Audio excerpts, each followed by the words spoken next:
Hello dear students, आप सभी का स्वागत है हमारी यूट्यूब चैनल स्टडी टिप्स। और आज से हम UPSC pre 2026 polity revision classes start कर रहे हैं। आप सभी ज़रूर इस क्लास को रिवीजन कीजिए, क्योंकि हमने जो नोट्स उठाया है वो एम लक्ष्मीकांत बुक से रिलेटेड ही नोट्स बनाए गए हैं। तो आप लोग ज़रूर इस लेक्चर को ज़रूर देखिए। तो चलिए आज की क्लास में हम कंप्लीट करेंगे अध्याय 1 ऐतिहासिक पृष्ठभूमि। किसको कंप्लीट करने वाले हैं? अध्याय 1 ऐतिहासिक पृष्ठभूमि। तो इनमें से सबसे पहला जो हमारे पास पॉइंट है, सबसे पहला पॉइंट वो है 1773 का रेगुलेटिंग एक्ट। तो सबसे पहले हम इस रेगुलेटिंग एक्ट के बारे में समझेंगे। सबसे पहला पॉइंट क्या है? कंपनी पर नियंत्रण। मतलब पहला पॉइंट क्या है? कंपनी पर, यानी रेगुलेटिंग एक्ट के द्वारा कंपनी पर नियंत्रण, यानी कि कंपनी पर नियंत्रण किया गया। प्रशासनिक और राजनीतिक कार्यों को क्या मिली? मान्यता मिली। प्रशासनिक और राजनीतिक कार्यों को मान्यता मिली। बंगाल के गवर्नर को गवर्नर जनरल पद मिला। मतलब कि जो बंगाल के जो गवर्नर थे उनको गवर्नर जनरल बना दिया गया। फिर चौथा पॉइंट क्या है? मद्रास एवं मुंबई के गवर्नर बंगाल के गवर्नर के अधीन हो गए। मतलब कि मद्रास और मुंबई के गवर्नर जो थे वो किसके अधीन कर दिए गए? बंगाल के गवर्नर के अधीन। और इसी एक्ट में, यानी कि 1773 के रेगुलेटिंग एक्ट में ही 1774 कलकत्ता में उच्चतम न्यायालय की स्थापना हुई। मतलब कि 1774 में, कब? 1774 ईस्वी में कोलकाता में उच्चतम न्यायालय की स्थापना हुई। और कंपनी के कर्मचारियों को निजी व्यापार और भारतीयों से उपहार लेना प्रतिबंधित किया गया। मतलब कंपनी के जो कर्मचारी थे उनका निजी व्यापार और भारतीयों से उपहार लेना प्रतिबंधित कर दिया गया। किस एक्ट में? 1773 के रेगुलेटिंग एक्ट में। अगर आप सभी को इसी तरह की वीडियो देखना है तो हमारे चैनल को सपोर्ट जरूर कीजिए। और सातवां पॉइंट क्या है? कंपनी पर बोर्ड ऑफ डायरेक्टर द्वारा नियंत्रण किया गया। मतलब कि जो ईस्ट इंडिया कंपनी थी उस पर किसके द्वारा नियंत्रण किया गया? बोर्ड ऑफ डायरेक्टर के द्वारा। किसके द्वारा? बोर्ड ऑफ डायरेक्टर के द्वारा। और 1773 के रेगुलेटिंग एक्ट के बाद दूसरा एक्ट पारित हुआ जिसका नाम है 1781 का संशोधन अधिनियम। क्या? संशोधन अधिनियम। तो 1773 की कमियों को दूर करना, मतलब इसका उद्देश्य क्या था? 1773 की अधिनियम की कमियों को दूर करना। 1773 के अधिनियम की कमियों को दूर करना। इसे जाना जाता है बंदोबस्त के नाम से। किसके? बंदोबस्त कानून के नाम से। इसे बंदोबस्त कानून के नाम से भी जाना जाता है। गवर्नर जनरल तथा काउंसिल को सर्वोच्च न्यायालय के क्षेत्राधिकार से बरी कर दिया गया। मतलब कि जो गवर्नर जनरल था तथा काउंसिल को सर्वोच्च न्यायालय के क्षेत्राधिकार से बरी कर दिया। राजस्व संबंधी मामलों तथा राजस्व वसूली सर्वोच्च न्यायालय के क्षेत्राधिकार से बाहर कर दिया गया। मतलब कि जो राजस्व संबंधी मामले थे तथा राजस्व वसूली जो मामले थे वो कहाँ से अलग कर दिए गए? सर्वोच्च न्यायालय के क्षेत्राधिकार से। किस एक्ट में? 1781 के एक्ट में। कलकत्ता के निवासियों को, मतलब कि जो कलकत्ता के निवासी थे वो सर्वोच्च न्यायालय के अधिकार क्षेत्र के अंतर्गत कर दिए गए। मतलब कि कलकत्ता के निवासी जो थे वो कहाँ पर कर दिए गए? सर्वोच्च न्यायालय के अधिकार क्षेत्र के। और राजस्व संबंधी मामलों तथा राजस्व वसूली मामलों को सर्वोच्च न्यायालय के क्षेत्राधिकार से बाहर कर दिया गया। हिंदू और मुसलमानों के अलग अलग कानून बनाए गए। मतलब कि 1781 का संशोधन अधिनियम के तहत ही हिंदू और मुसलमानों के लिए अलग अलग कानून बनाए गए। हिंदू और मुसलमानों के लिए अलग अलग कानून किस एक्ट में बनाए गए? 1781 के एक्ट में। उम्मीद करते हैं आप सभी को यहाँ तक बात समझ में आई होगी।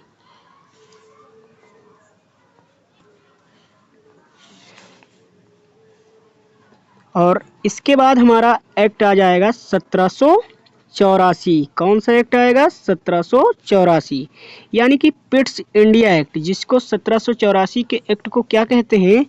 Pitt's India act. तो राजनीतिक और वाणिज्यिक कार्यों को अलग कर दिया गया। मतलब पिट्स इंडिया एक्ट में किन कार्यों को अलग किया गया? राजनीतिक और वाणिज्यिक कार्यों को। किसको? राजनीतिक और वाणिज्यिक कार्यों को किस एक्ट के द्वारा अलग किया गया है? 1784 के पिट्स इंडिया एक्ट के द्वारा।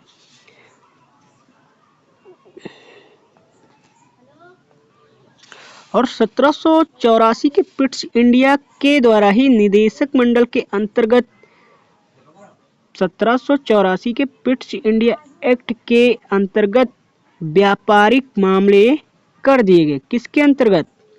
निदेशक मंडल के अंतर्गत। किसके अंतर्गत? निदेशक मंडल के अंतर्गत। और राजनीतिक मामलों को कौन कंट्रोल करता था? राजनीतिक मामलों को बोर्ड ऑफ कंट्रोल के अंतर्गत कर दिया गया। किसके अंतर्गत? बोर्ड ऑफ कंट्रोल के अंतर्गत। किसके अंतर्गत?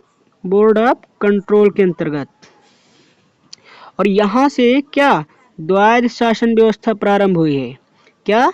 द्वैध शासन व्यवस्था प्रारंभ हुई। किस एक्ट में? 1784 पिट्स इंडिया एक्ट के अंतर्गत। और राजनीतिक मामलों को बोर्ड ऑफ कंट्रोल के अंतर्गत कर दिया गया।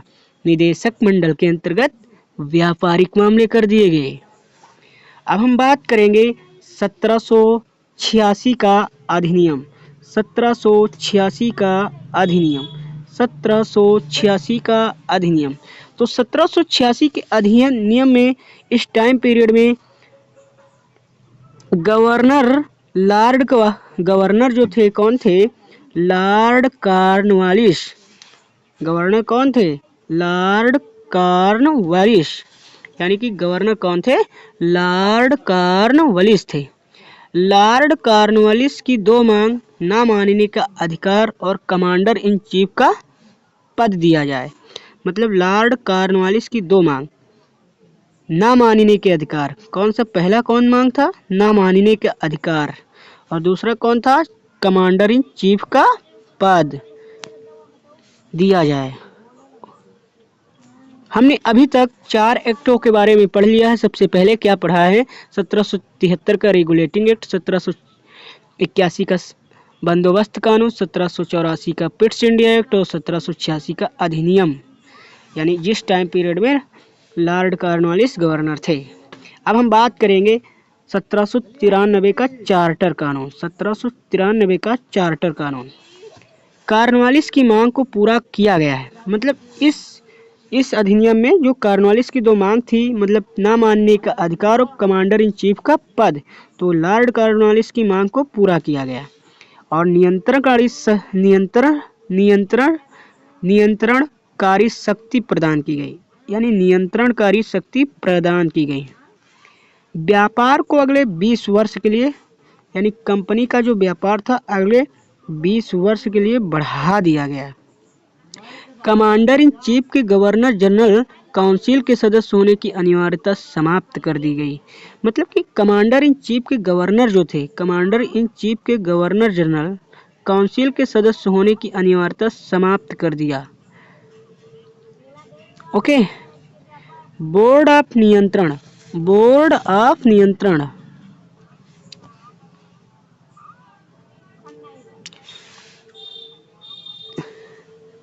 बोर्ड ऑफ नियंत्रण।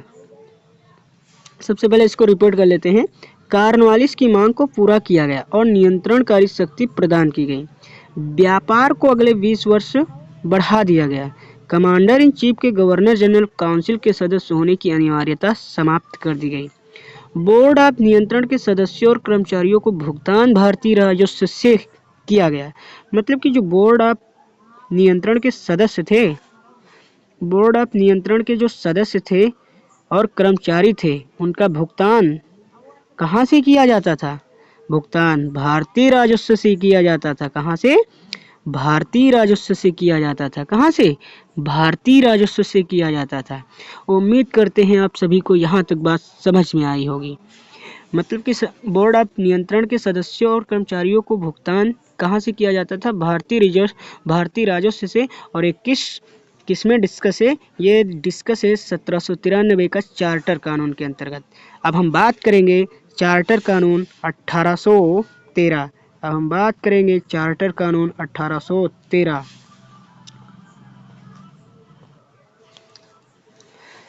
तो चार्टर कानून 1813 कंपनी का एकाधिकार समाप्त कर दिया गया। मतलब कंपनी का जो एकाधिकार था वो क्या किया गया? समाप्त कर दिया गया।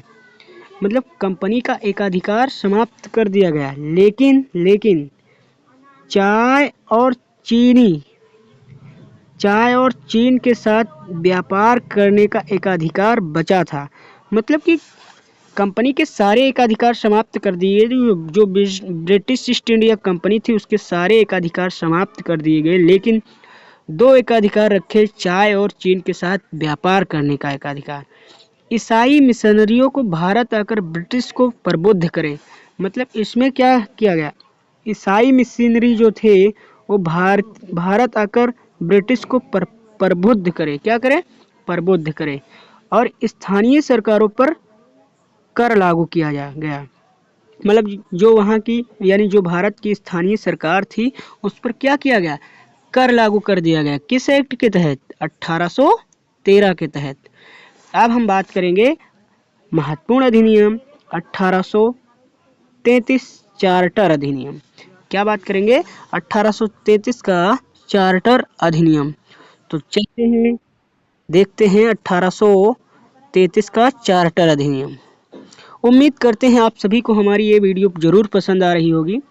लॉर्ड विलियम बेंटिक पहले गवर्नर थे। मतलब कि 1800 जो भारत यानी लॉर्ड विलियम बेंटिक पहले गवर्नर थे। लॉर्ड विलियम बेंटिक भारत के क्या थे? पहले गवर्नर जनरल थे।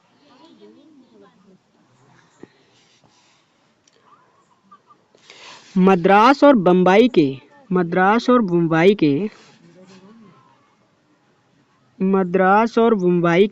के गवर्नरों विधायिका संबंधी अधिकारों से वंचित कर दिया गया। मतलब कि जो मद्रास और बम्बई के गवर्नर थे उनको विधायिका संबंधी अधिकारों से वंचित कर दिया गया। गवर्नर जनरल को भारत में विधायिका के असीमित अधिकार दिए गए। मतलब कि जो गवर्नर जनरल थे उनको भारत में असीमित अधिकार दिए गए। विधायिका के असीमित अधिकार दे दिए गए। किसको? गवर्नर जनरल को भारत में विधायिका के असीमित अधिकार कर दिया गया। व्यापारिक निकाय की गतिविधियों को समाप्त कर दिया गया। मतलब कि व्यापारिक निकाय की गतिविधियों को क्या किया गया? समाप्त कर दिया गया। व्यापारिक गतिविधियों को समाप्त कर दिया गया। और व्यापारिक निकाय क्या बना?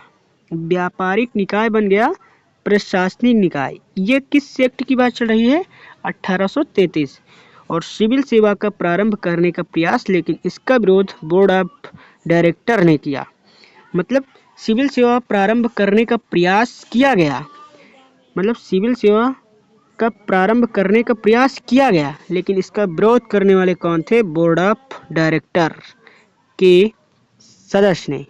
मतलब इसका जो विरोध किया किसने किया? बोर्ड ऑफ डायरेक्टर ने। क्या किया? बोर्ड ऑफ डायरेक्टर ने किया। सिविल सेवा रोकने का यानी 1833 में ही सिविल सेवा भारत में लागू हो जाती, लेकिन इसका विरोध कौन किया था? Board of director. अब हम बात करेंगे 1853 का चार्टर अधिनियम। गवर्नर जनरल के विधायी एवं प्रशासनिक कार्यों को अलग कर दिया गया। मतलब कि 1853 में गवर्नर जनरल गवर्नर जनरल के विधायी एवं प्रशासनिक कार्यों को अलग कर दिया गया। गवर्नर जनरल के विधायी एवं प्रशासनिक कार्यों को अलग कर दिया गया। नए प- न- दो 6 नए पार्षद जोड़े 6 नए पार्षद जोड़े छोटी संसद की तरह कार्य किया। इसे सरकार के विशेष कार्यों के रूप में जाना जाता है। मतलब इसमें 6 नए पार्षद जोड़े गए और गवर्नर जनरल के विधायी एवं प्रशासनिक कार्यों को अलग कर दिया गया। मतलब जो गवर्नर जनरल के विधायी और प्रशासनिक कार्य थे उनको अलग अलग कर दिया गया। सिविल सेवा का प्रारंभ किया गया। मतलब कि 1853 में सिविल सेवा का प्रारंभ किया गया और 1854 में मैं कॉलेज समिति का गठन किया गया। भारतीय केंद्रीय विधान परिषद में स्थानीय प्रतिनिधित्व का प्रारंभ। भारतीय केंद्रीय विधान परिषद में स्थानीय प्रतिनिधित्व का प्रारंभ भारतीय केंद्रीय विधान परिषद में स्थानीय प्रतिनिधित्व का प्रारंभ हो गया। मतलब कि 1853 का चार्टर अधिनियम जो था, इसी के तहत भारतीय केंद्रीय विधान परिषद में स्थानीय प्रतिनिधित्व का प्रारंभ हो गया। 6 नए सदस्यों में से 4 का चुनाव 6 नए सदस्यों में से 4 का चुनाव बंगाल, मद्रास, मुंबई और आगरा की स्थानीय सरकारों को दिया गया। 1858 का भारत सरकार अधिनियम। 1858 का भारत सरकार अधिनियम ईस्ट इंडिया कंपनी को समाप्त किया गया। मतलब 1858 में ईस्ट इंडिया कंपनी को समाप्त कर दिया गया। भारत का शासन सीधे महारानी विक्टोरिया के हाथों में चला गया। मतलब भारत का जो शासन था सीधे किसके हाथों में गया? महारानी विक्टोरिया के हाथों में। गवर्नर जनरल का पदनाम बदलकर, यानी कि जो गवर्नर जनरल पदनाम था उसको बदलकर वायसराय कर दिया गया। क्या किया गया? वायसराय कर दिया गया। भारत के प्रथम वायसराय कौन थे? Lord Canning. भारत के प्रथम वायसराय कौन थे? Lord Canning. और यहाँ से द्वैध शासन व्यवस्था समाप्त हो गई। क्या? द्वैध शासन व्यवस्था समाप्त हो गई। भारत के राज्य सचिव का सृजन किया गया। मतलब कि एक राज्य सचिव का सृजन किया गया। ठीक। और द्वैध शासन व्यवस्था समाप्त हो गई। राज्य सचिव ब्रिटिश कैबिनेट का सदस्य था। राज्य सचिव जो था वो किसका? ब्रिटिश कैबिनेट का सदस्य था और ब्रिटिश संसद के प्रति उत्तरदायी था। यानी कि जो राज्य सचिव बनाया गया था भारत का, वो किसके प्रति उत्तरदायी था? ब्रिटिश संसद के प्रति उत्तरदायी था और ब्रिटिश कैबिनेट का एक सदस्य था। सचिव की सहायता के लिए 15 सदस्यीय परिषद का सदस्य और परिषद का अध्यक्ष राज्य सचिव बनाया गया। और यहाँ से हम अपनी क्लास कल फिर आगे बढ़ेंगे। और अगर आप सभी को इसी तरीके की रिवीजन क्लासेस पॉलिटी, ज्योग्राफी या अन्य विषयों की चाहिए तो कमेंट में हमें ज़रूर बताइए। धन्यवाद।